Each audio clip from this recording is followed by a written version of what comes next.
बिस्मिल्लाहिर्रहमानिर्रहीम। अस्सलाम वालेकुम। अल्लाह ताला कुरान पाक में इरशाद फरमाते हैं कि मैंने ऐसी कोई बीमारी पैदा नहीं की जिसकी शिफा नाज़िल ना की हो। मेरी दुआ है कि अल्लाह पाक अपने प्यारे हबीब और महबूब खातमुन नबीयीन रहमत दो जहां हज़रत मोहम्मद सल्लल्लाहु अलैहि वसल्लम के सदके हर इंसान को बीमारियों से बचाए और एक मुकम्मल सेहतमंद ज़िंदगी गुजारने की तौफीक अता फरमाए। जैसा कि आप सब जानते हैं कि होम्योपैथिक डॉक्टर अदनान अजीज़ न सिर्फ पाकिस्तान के मशहूर और मारूफ और जाने माने डॉक्टर हैं बल्कि पूरी दुनिया में इनका नाम जाना जाता है। अब तक पाकिस्तान समेत पूरी दुनिया में लाखों मरीज अल्लाह ताला के फजल करम से शिफा याब हो चुके हैं।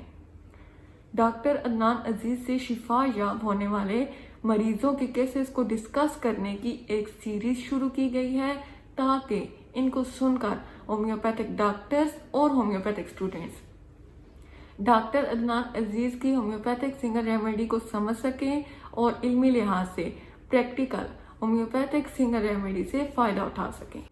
आज हम डॉक्टर अदनान अजीज की होम्योपैथिक सिंगल रेमेडी से मुतल्लिक जिस केस को डिस्कस करने जा रहे हैं वो है शेटिका पे।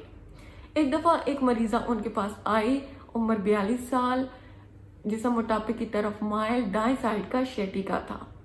MRI की रिपोर्ट के मुताबिक LV4, LV5 और S1 में कंप्रेशन था, यानी कि रीढ़ की हड्डी के मोरे दबे हुए थे। LV4 और LV5 में स्लिप डिस्क थी। हिस्ट्री ली तो पता चला कि पिछले 3 साल से मरीजा को दाएं टांग में शदीद दर्द था। दर्द कमर से शुरू होता था, कमर से नीचे दाएं कूल्हे में और कूल्हे से नीचे पूरी टांग में पांव तक जाता था, जिसकी वजह से चलने में शदीद लंगड़ाहट आ जाती थी।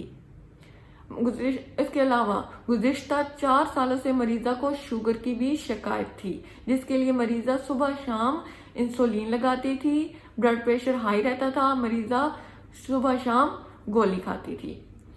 भूख कम लगती थी और अक्सर कब्ज की भी शिकायत रहती थी। कब्ज के बारे में जब इस्तफसार किया तो पता चला कि पखाना आता तो रोजाना था, लेकिन पखाने की बेसूद हाजत होती थी।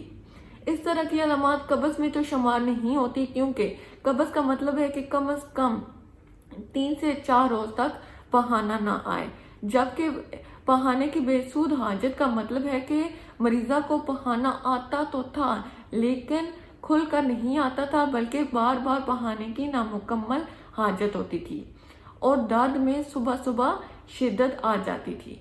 ये तमाम अलामत नक्स वोमिका की तरफ इशारा करती थी। उन्होंने नक्स वोमिका 30 में सुबह दोपहर शाम 2 हफ्ते के लिए तजवीज़ कर दी और साथ खाने पीने के तौर पर चीनी का इस्तेमाल मुकम्मल तौर पर बंद करवा दिया गया। नमक का इस्तेमाल भी कुछ अरसा के लिए बंद करवा दिया गया। नमक की जगह आमचूर इस्तेमाल करने को कहा गया और तेल का इस्तेमाल महज चंद कतरों तक महदूद कर दिया गया।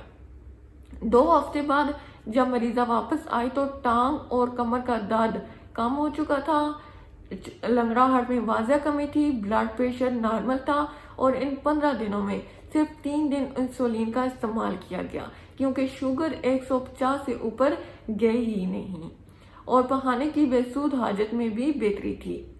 मुसलसल 6 महीने नक्स वोमिका 30 में इस्तेमाल करवाई गई। 3 महीने बाद शेटिका मुकम्मल तौर पर ठीक हो चुका था। दोबारा MRI करवाया तो रिपोर्ट्स बिल्कुल नॉर्मल थी।